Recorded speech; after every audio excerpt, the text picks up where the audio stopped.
What's up, guys? The Strong Boys 19 here, and this is the next part in these album lists by the end of every year, etc.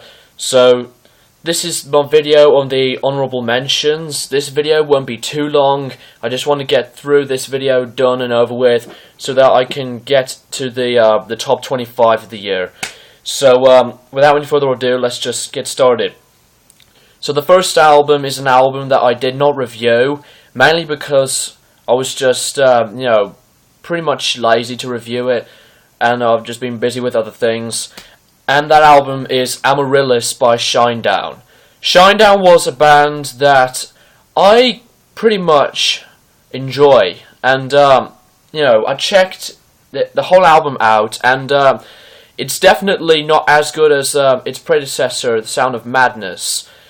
But this album is pretty unique for what it was, and it's still decent to this day. It has some pretty good songs on this album, and it still has its moments of some pretty hard rocky alternative style of their type of music. So Amaryllis is not a bad album.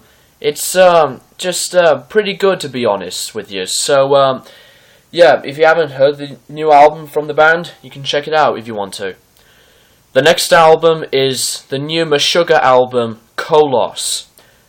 Kolos was an album that I've been recently checked out, since there are some other YouTubers that have reviewed it, and I've checked it out, and I was never a big Meshuggah fan before.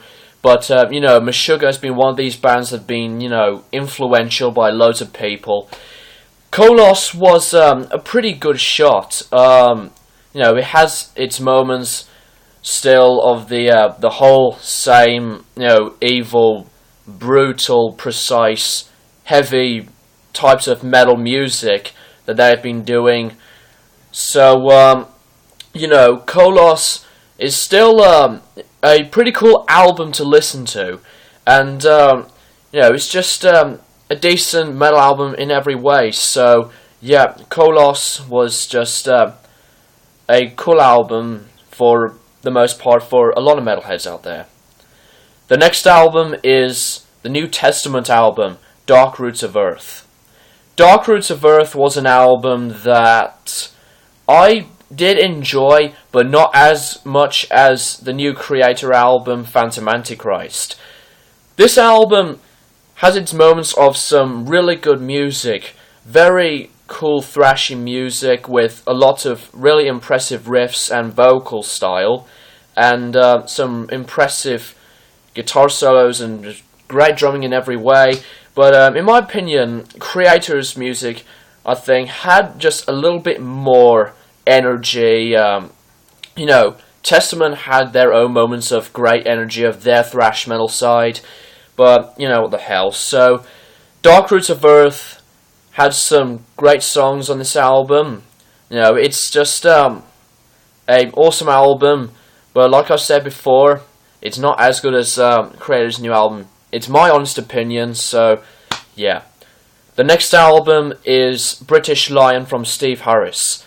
Steve Harris's album, British Lion, was fairly decent. It was just, average, as I did my review on the album, and I gave it a 6 out of 10.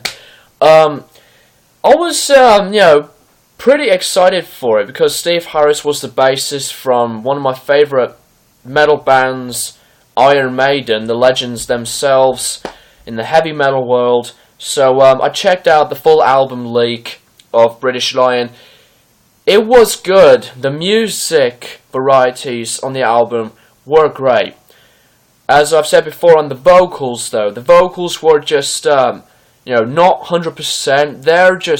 They're not terrible. They sound a little bit quiet, and I know that the vocalist wants to make his own vocal style really stand out, like a Bruce Dickinson's vocals. His vocals on these Iron Maiden albums really stand out really strong and flawlessly.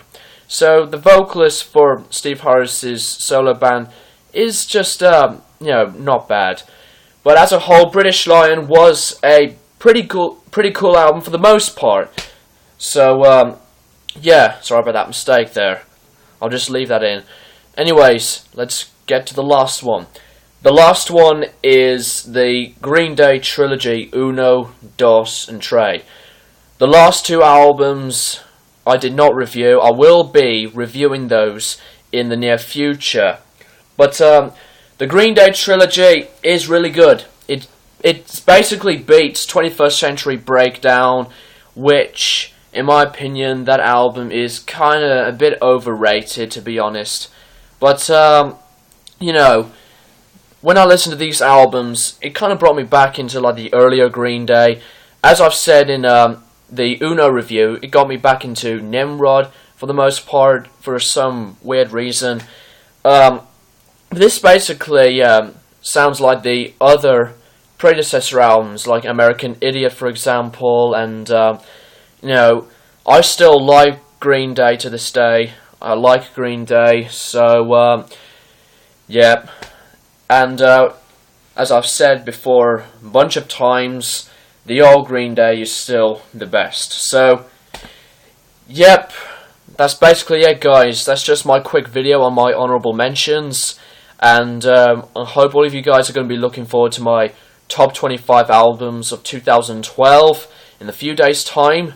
So, yeah, thanks for watching and keep it metal.